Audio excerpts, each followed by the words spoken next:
Weirdest punishment from ancient Rome. 1. Bread and water diet. Minor offenders would be made to eat only bread and drink water for a set period of time. 2. The brazen bull. A bronze statue of a bull was used to cook people to death as punishment. 3. Lead flakes. Those caught stealing would have hot lead poured on their hands, leaving them permanently scarred. 4.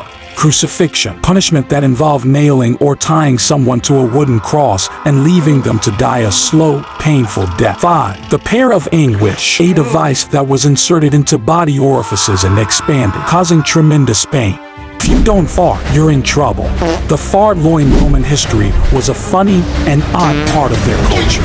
Emperor Claudius wanted to make a law that allowed people to fart during meals because he believed it was important for their digestion and overall health. Inhumane. This punishment was for people who murdered their parents. The offender was put in a sack with animals and thrown into water to drown. Damnatio ad bestias. This punishment was about throwing criminals into an arena with wild animals, like lions or bears, to be killed. It was a public show for serious crimes. Scaphism, a brutal punishment where the victim was naked, covered in honey to attract insects, and left in a tight space to be eaten alive. The aim was to cause prolonged suffering before death.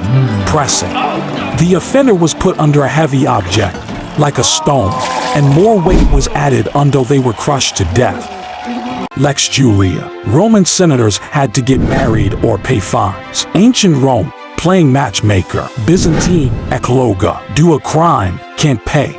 Byzantines might chop your hand, hash your hand, tough choice. In ancient Greece, excessive beards were fine. Aztec. Law of Tlaki Noli. In Aztec times, steal during a famine, face execution. Survival got real fast. In ancient Egypt, animals faced trials for crimes.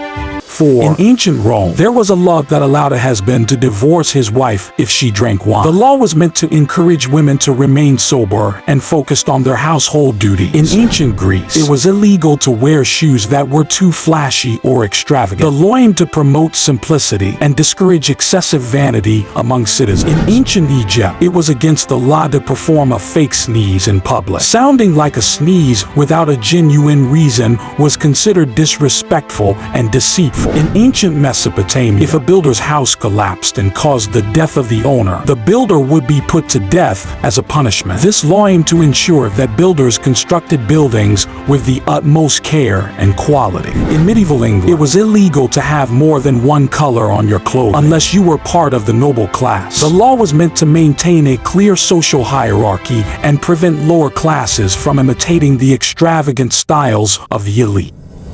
Back in ancient Egypt, they had their own unique ways of checking if a woman was pregnant. One way was to mix her urine with garlic and barley and let it sit overnight. If it smelled like garlic the next morning, they figured she wasn't pregnant. But if the barley started growing, they believed it meant she was expectant. Another method involved combining her urine with wine and milk from a woman who recently had a baby. If the mixture turned lumpy and clumpy, they thought it meant she was pregnant. These methods might sound odd compared to what we do now, but back then, it was their way of testing for pregnancy before they had better techniques. 1518, people in France couldn't stop dancing for a day, leading to exhaustion and death. In 1932, Australia declared war on emus because they were causing problems to farmers. However, the military lost the war. During 17th century in London, thousands of toads fell from the sky during rainstorms, which confused and frightened the locals. In 1962,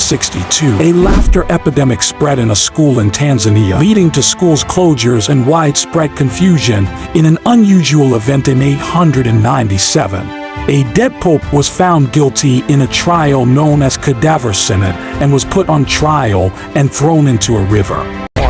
Jingxi, a former prostitute in China, became the most successful pirate captain in history after her husband gave her command of their fleet. The Avengers, known for their record-breaking movies, were also a group of Jewish assassins who hunted down Nazi war criminals post-World War II, poisoning 2,283 German prisoners of war. During World War II, Juliana, a Great Dane, received the Blue Cross Medal for extinguishing an incendiary bomb with her urine. According to scientists, It is believed that Alexander the Great, who suffered Guillain-Barré syndrome, a neurological disorder, may have been accidentally buried alive. Experts speculate that at the time of his presumed death, he could have been paralyzed but mentally aware. Contrary to popular belief, the accused witches during the Salem witch trials were not burned at the stake. How did the very first vampire come into existence? The first vampire, Imbrodio, was just a regular human from Italy until he ended up in Greece. He caught the attention of Apollo, who cursed him with skin that burned in sunlight. Imbrodio then gambled away his soul to Hades and was cursed by Artemis to burn if he touched silver. Despite all these curses, Imbrodio became the world's first vampire and would live forever in his current form.